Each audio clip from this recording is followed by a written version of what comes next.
Hey, everybody, this is Susan Martin from Bauer Center for the Arts, and you're listening to the Behind the Bauer podcast. The show offers inspiring conversations, a fresh look at arts in our community, provides spotlights on artists, performers, collaborative partners, educators, and organizations.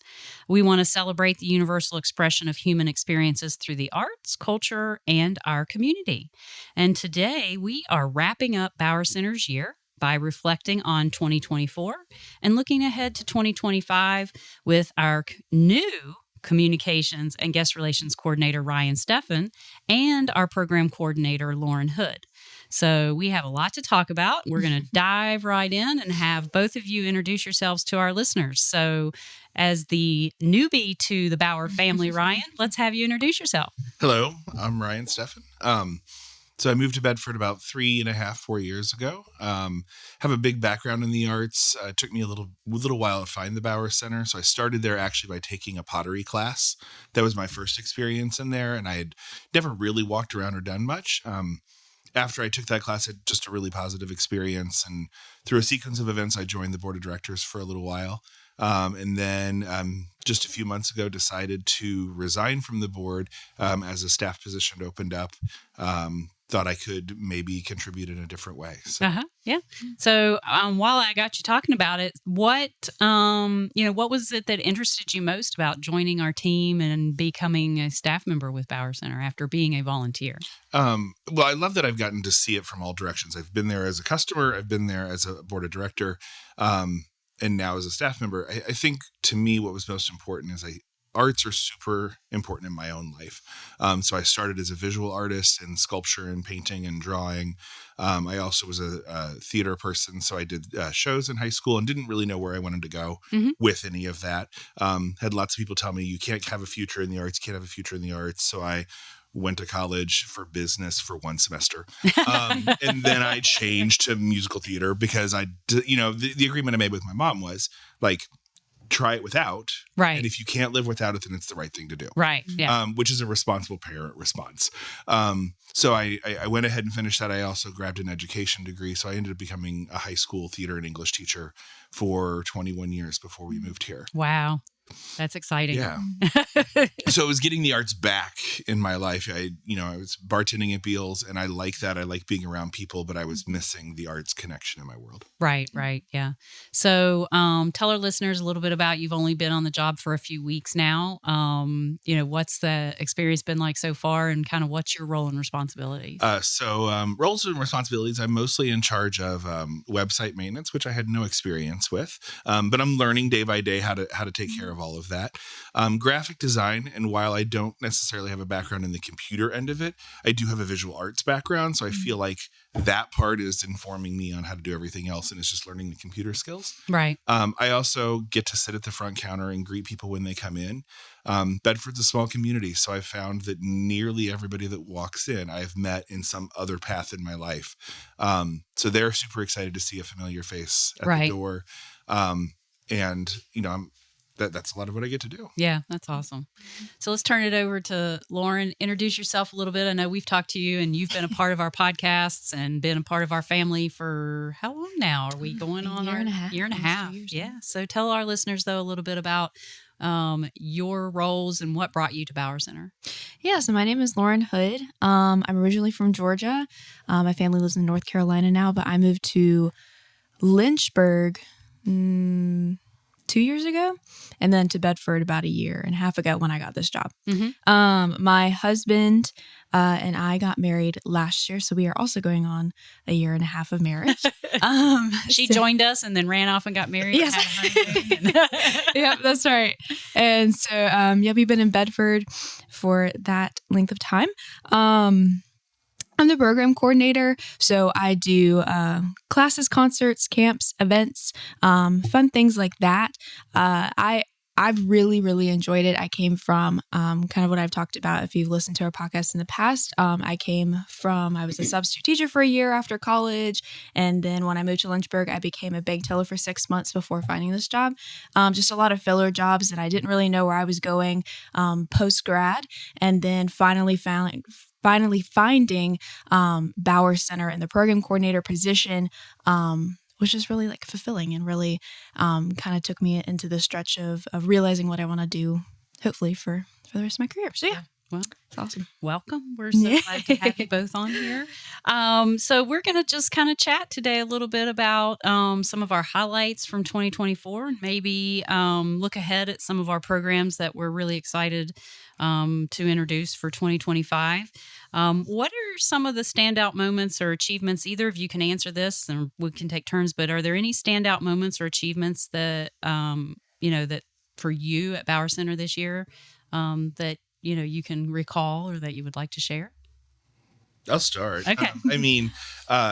So as the special events coordinator on the board, this year I was kind of pressed with being in charge of the annual event. And I can say in hindsight now, I was terrified that I was in charge of that because I didn't feel like I actually knew what I was doing. And I was often making it up on my own or sending Susan an email or a text like 10 o'clock at night saying, this is what I've done. Is that okay?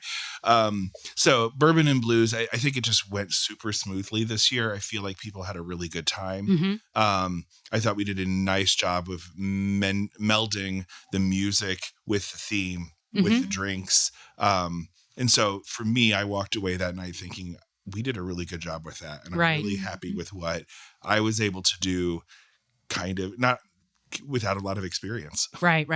Yeah, I have to agree that probably is a highlight for me as well, just because I felt like with this year's event with the art of pairing, we did a really good job of pairing, fun and bourbon and blues, but with the arts. And we really exposed our guests to artists in our region through our auction and the donations of works of art that we paired with bourbons. I thought that was just a wonderful opportunity, that our food was presented by what I would consider a local artisan in the chef area, and someone that, was up and coming in their design of food and sharing food, working with local vendors. And I just felt like the whole thing really just lent itself to what the Bauer Center is all about and what our mission is. And I know I've said it to them, but I'm super thankful for the local artists that did contribute to that, because that silent auction pool was just amazing. It was. It was. I wanted to bid on everything. We had lots of people that wanted to bid on everything. Yeah. So I felt like, having those local artists as part of that was really important for a local art center. Definitely. Lauren, did you have anything that stood out for you this year? I mean, obviously, I love the art of pairing. I love the art of pairing every day. This is my second year, so we did the tacos and tequilas. That was my first year working with it, and then this year, it gets better every year, and I absolutely adore it. I would say just like the year as a whole for me, I love doing the concerts. Those are kind of my favorites because some of my background is like I worked every Saturday when I was a bank teller, and it was miserable. So tell us how you really feel. So I worked a lot of Saturdays, and it was like, oh, I can't believe I have to work another Saturday. And this job, you do work quite a few weekends, but it's so cool that it's like, oh my gosh, like I'm working a local concert that's supporting local bands and local artists. Like what is that? You know what I mean? So I loved the concerts, and this year was like my first full year of like events that like I brought to the table at Bauer, and so that was really cool. So I really, really enjoyed the concerts this year, and I got to bring in some people from my hometown and introduce them to the Bedford community that I really enjoyed. But also we just finished up with New Standard, which was our huge concert, and they were wonderful as always, and I loved having them. So. Yeah, I agree. I love ending, kind of wrapping up our year on that concert because everybody really enjoys them. So it's always nice. I think that for me too, another highlight is we had kind of introduced in the previous year where we were working with some other organizations and doing arts outreach, which we kind of call Artreach now, and working with individuals with disabilities through Harmony Day Support and the Centra Bedford Adult Day Center, and having them in on a regular basis to the Bauer Center, exposing them to the arts, doing art activities and fun, movement activities and things like that. I think that, that was definitely a highlight for me for seeing them and the the joy that they have when they come, and the smiles on their faces when they walk out, and that they've created something on their own. I think that, and then I also love that we collaborate with Bedford County Public Schools on the youth art shows, because again, I love, while it gives me anxiety when we have the reception and there's 500 people in the building, Right. but they're so excited, the parents and grandparents and aunts and uncles, to come and see their child's artwork hanging in a gallery on the wall. That's just so much fun. And when the kids come in, they're so excited to go around and look for their piece of art. And then when they find it and they can show it to everybody, I really, those are also just wonderful experiences as well. Yeah. My hometown had a similar exhibit like that, and I remember being in 4th grade and going to see my work. And then, the high school show was much harder to get a piece into. Yeah. And being super excited that I made something my sophomore year that made it, because my freshman year I didn't get anything.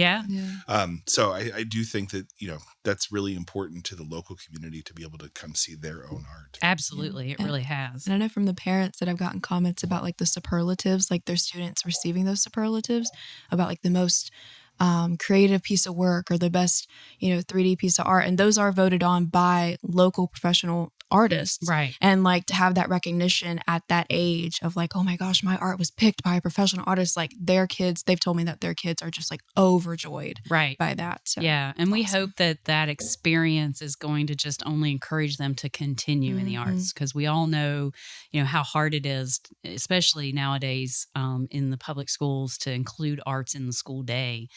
So anything that we can do to encourage them to continue and to expose them and to experience the love of the arts and being creative, I think is my favorite piece, which is pretty much what our mission is all about. Yeah. We briefly I kind of touched on some of the engagement we've had. Has there been any programs or events that you feel like have had a big impact on our community? I mean, I will. So as somebody who works elsewhere in the community, working at a bar, one of the things that comes up a lot is just how many kids really go to the camps, and we don't know how much it affects them. Because I've had lots of parents tell me like that's a yearly event that they wait for the camps to be announced. Right. They wait for their kids can't wait to hear what the themes are. It's part of their yearly experience.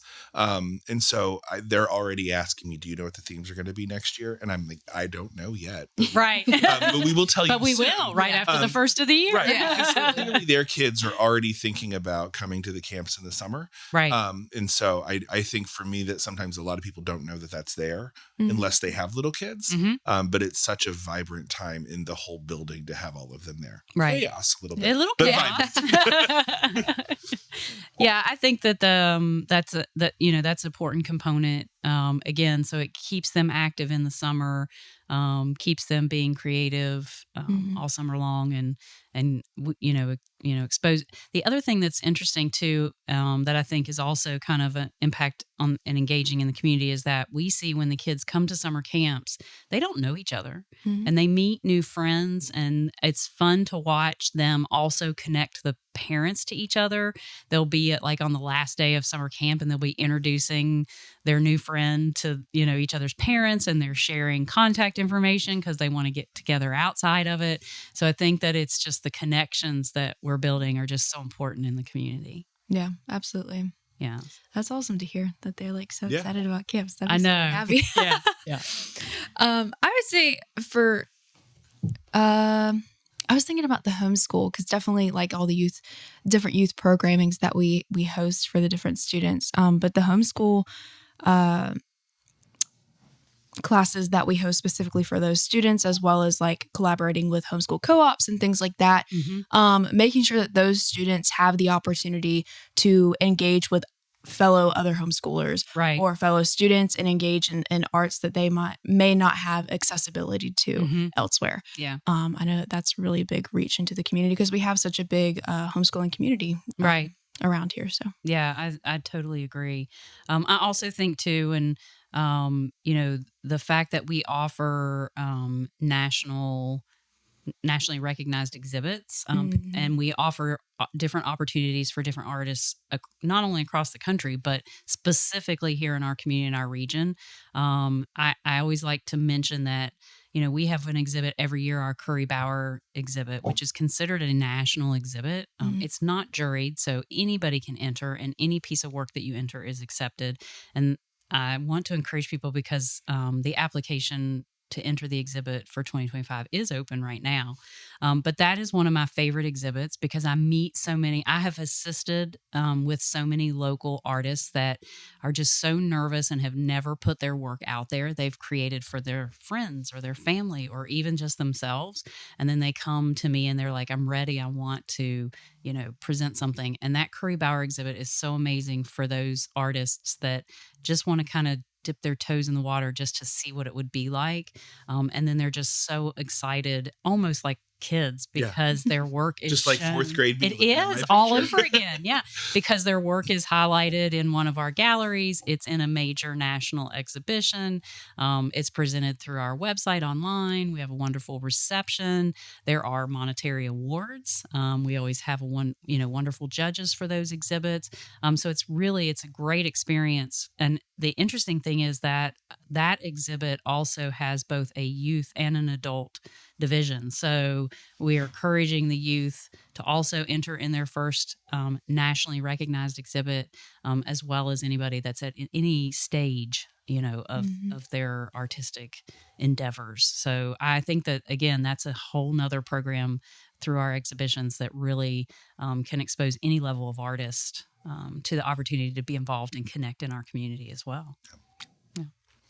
Well, let's talk a little bit about what is coming up for 2025. Lauren, do you have any programs that you would like to introduce that may be coming up soon? I know we've got a full winter schedule of classes, which you can visit bowercenter.org to see everything on our website for classes for both youth and adults. Tell a little bit about what's coming up, a few things that are coming up after the first of the year. Yeah, so after the first of the year, we have a Mosaic Open Studio with Dottie Stone, and that is Thursdays, January 9th through January 30th from 6 p.m. to 8:30 p.m. And an open studio just offers a space for participants to work on personal mosaic projects while receiving occasional instruction. For those, you should bring your own supplies or purchase them from the instructor. Open studios, we have both clay and mosaic. Those are a little bit different than if you were to take a class. You're not going to get like hands-on instruction. You can ask a couple of questions because an instructor will be there. But this is like if you have your own projects, but you may not have a studio at home or have the space at home. This is for you to come in, bring your stuff, have a classroom environment where you can possibly meet other fellow artists who are interested in the same art as you are, and just work on your own projects. And also take advantage of our tools and equipment that we may have on site that you may not have at home as well. Absolutely. Yeah. Following that, we have the Pottery Basics and Beyond with Kim Clark. That's Tuesdays, January 21st through February 25th from 9 to 11:30 a.m. And this one is a beginner-friendly pottery class covering wheel throwing, hand building, and finishing techniques. And the course builds foundational skills and expands on creative possibilities in clay. So this one with Kim has been going on for, I believe, over a year now. She's just been continuing and adding on. We love having her. And so this morning class, you can come in as a fresh beginner, or you can come in with someone, you've done it for the last 20 years. And it is just a great environment to work in all skill levels. So I definitely encourage, if you have that morning, to come and join in on that group. And then the next one after that is Stepping into Mindfulness with Jennifer Cosman. This is Thursday, January 23rd through February 27th from 6 p.m. to 7:30 p.m. So discover how mindfulness can help you feel more relaxed, grounded, and in tune with your emotions. The 6 weeks course introduces you to mindfulness practices paired with carefully curated music programs to guide you toward greater awareness in your daily life. I'm very excited about that one because before COVID, we offered several classes or programs that were like mindfulness with music. And I can tell you they were always full. People loved them. And then after we came back off COVID, our instructor that was doing them had moved out of the area. So we were having some issues finding somebody to bring that back. And I think it's perfect timing coming into a new year, and you want to kind of refresh yourself. You may have been through the craziness and the holiday anxiety that I get. So it's just a great opportunity, again, to kind of decompress. And it's the healing arts. It's wonderful. Yeah, I'm really excited to see us bring back one of those. Absolutely. Just in summary, what are some of the other things that people can look forward to? I know we have some youth clay classes, I believe, as well. Yep, we've got clay critter creations with Olivia, and that's one of our youth. We've got beginner landscape painting. That one is adult. We've got some beginner wheel throwing, advanced wheel throwing, youth acrylic and watercolor painting coming up in February. That's with Judy Hilton. Sculptural mosaics. And then starting in March, the 4 Fridays in March, we have our homeschool clay program. Yeah. And so that one it's separated into primary and to secondary. Yeah. So definitely make sure to sign up for that one. Well, we just have a wonderful semester of opportunities, and what a great opportunity to purchase an experience for somebody for the holidays. I think these make wonderful gifts. You could go ahead and register. We do have, if you're interested, you can purchase a gift certificate or a gift card to give for them to participate in one of those opportunities. But I know a lot of people are always looking for now opportunities to give the gift of some sort of an experience versus something that may just get thrown away or exchanged. So that's really an awesome opportunity. Anything else? Let's talk a little bit about what Bauer Center's moving towards to enhance our customer or guest experiences.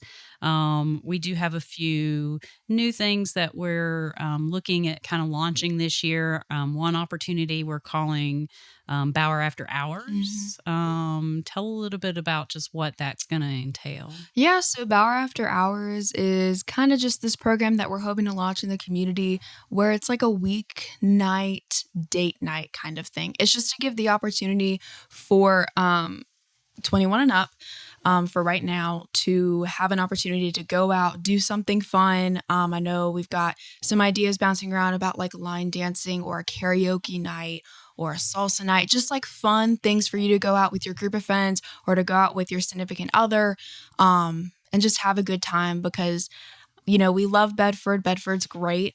Unfortunately, we don't have a huge nightlife. You know what I mean? You mean they roll up the sidewalks at 5 o'clock? I know. So this is just something to kind of provide a little bit more liveliness and a little bit more opportunities. Yeah, I think that that's going to be great. And I think as we go forward in 2025, we're looking for new ways to expose our community members to the arts, but in fun and inviting ways that that a lot of people are like, oh, I don't like looking at art, but we want to get you in there and you'll be exposed because it'll take place in the galleries, but it might be some kind of fun activity or event that you can do. What about as a individual staff member, is there anything personally that either of you are looking forward to for next year?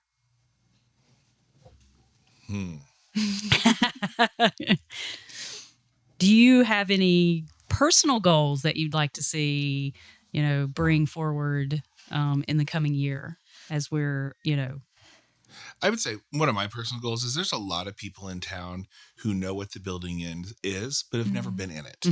And so my hope as a communications person is to try to find what it is that will bring them in. Yeah.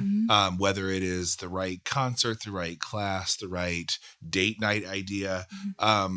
There's a lot of people here who know that it's there, but haven't come. And I think that that's what I would love to see is more people utilize this resource that's there. It's not just a gallery and it's not just a place where you can take classes. I want to see it grow into a place where everybody feels like they can walk in the door and they belong and that there is something there for them. Yeah, even if they don't think they're an artist, because I think that throws people off a little bit. Right. Yeah, I agree.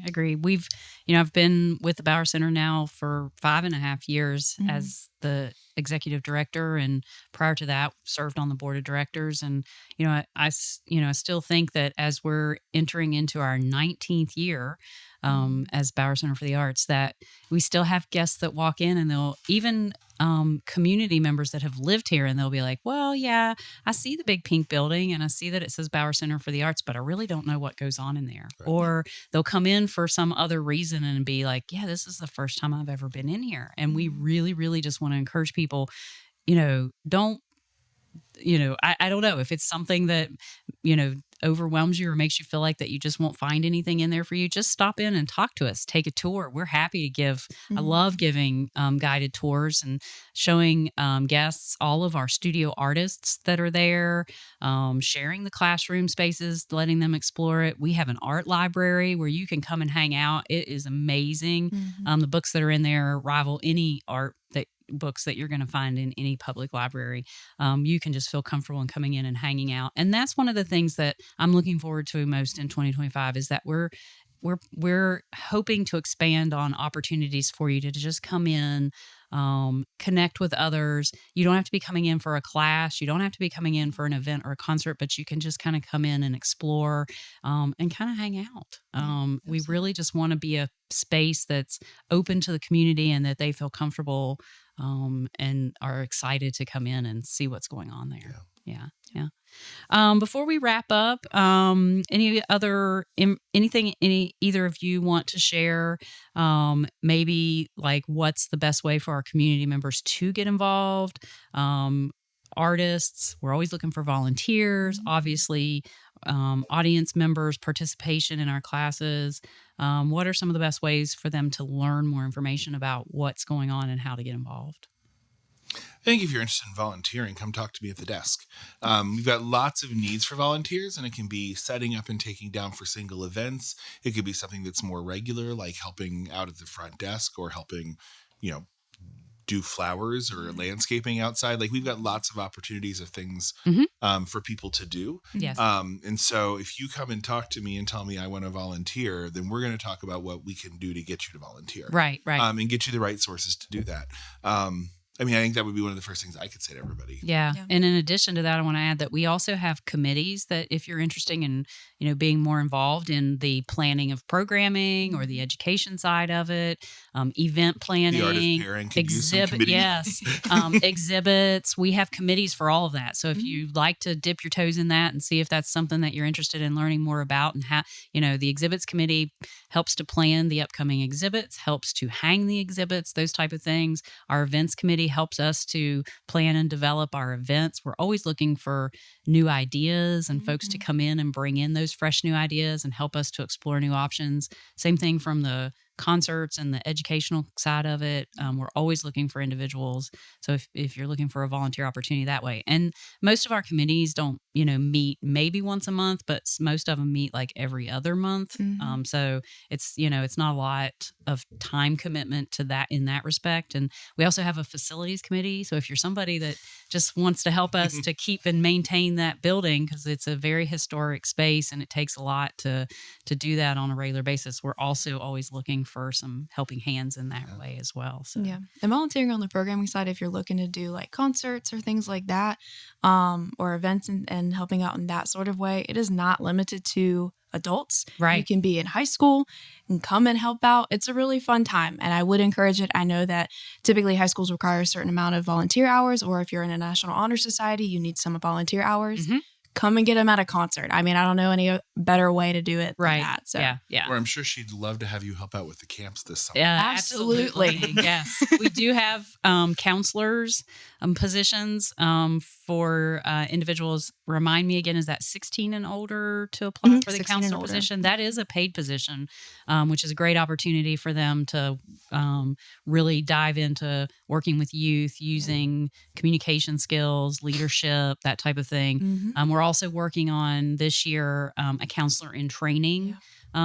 Also for younger youth between the ages of 13 and 16. It's not paid, but it's an opportunity for them to get the experience and exposure so they can rotate into a counselor position in the future. So yeah, we've got lots of new things that we're going to be introducing this year, and we're in 2025, and we're really excited about it. So, well, I want to thank you guys for just coming and helping me to kind of talk a little bit about what some of our favorite things were for 2024 and expose our listeners a little bit to what they may expect for 2025. As a reminder, you can find all of our information up to date on our website, bowercenter.org, but follow us on social media on Facebook and Instagram because we're constantly updating and exposing everyone to what's going on at Bauer Center, as well as you can sign up for our email newsletter. Also, if you want to get weekly updates on what's going on. Also, just a reminder as you're coming to the close of the year, if you're looking for a great opportunity to give a donation, Bauer Center is a nonprofit organization, and we're fully supported by the donations from individuals, our community, and grants. So we're always appreciative of those donations. You can also make those online at bowercenter.org, or you can mail it in or stop in and drop it off. We're very appreciative because all of the support from our community is what continues to help us to grow and expand our programs and ensure that the arts are accessible to everyone in our community and our region. So again, I want to thank you guys for joining me. I think this is going to wrap up our last episode of 2024, and this has been Behind the Bower.